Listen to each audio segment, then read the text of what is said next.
In the heart of the bustling city, a man named Peter lived in a seemingly ordinary apartment complex. Unbeknownst to him, his life was about to take a nightmarish turn when an invasion of cockroaches descended upon his home. It began with a few stray roaches scurrying across the kitchen floor late at night, their presence dismissed as a minor annoyance. But soon, the numbers multiplied exponentially, and Peter was battling an army of relentless pests that invaded every nook and cranny of his home. At first, Peter tried to handle the infestation alone, resorting to traps and chemicals. But the cockroaches seemed invincible, always returning in more significant numbers than before. The constant sound of skittering legs and the sight of brown, wriggling bodies sent shivers down his spine. The psychological toll began to weigh heavily on Peter. Sleep became elusive as the constant rustling and scratching noises echoed in his mind, even during the quietest moments. Paranoia set in, and he started to see movement in the shadows, imagining the relentless insects lurking just out of sight. As the infestation worsened, Peter's isolation grew. Friends and family became reluctant to visit, and the apartment complex neighbors kept their distance, fearing the infestation would spread to their homes.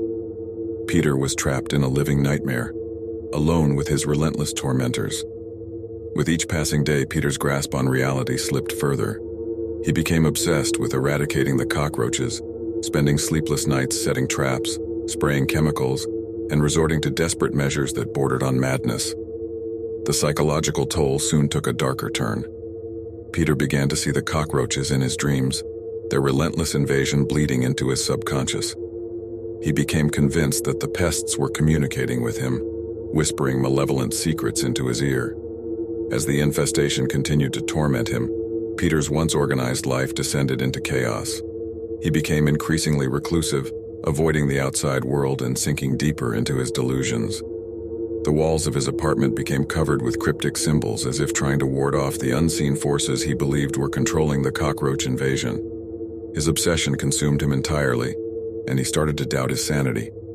He questioned whether the cockroaches were real or figments of his imagination, whether the world around him was crumbling or merely a manifestation of his unraveling mind. In a desperate attempt to escape the torment, Peter fled his home, hoping that a change of environment would free him from the relentless invasion.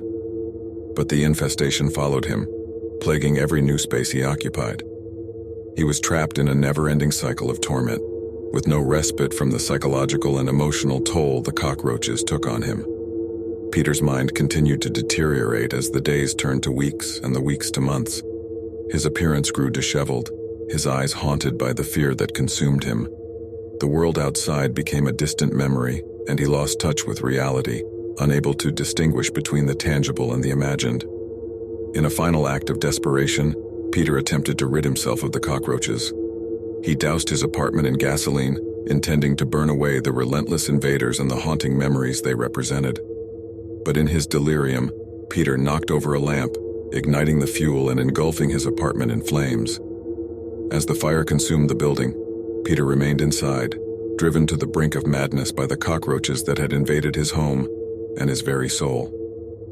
In the aftermath, the once bustling apartment complex lay in ruins, the flames consuming everything, including Peter and his tormentors. The relentless cockroach invasion had claimed its final victim, leaving only devastation and sorrow behind. As the embers cooled and the smoke cleared, the tale of Peter and the invasion of cockroaches became a haunting legend, a chilling reminder of the psychological and emotional toll that can arise when a relentless tormentor invades not just the physical space but the mind and soul of its victim. There was no happy ending, only the lingering echoes of a tragedy that had left its mark on a once vibrant city.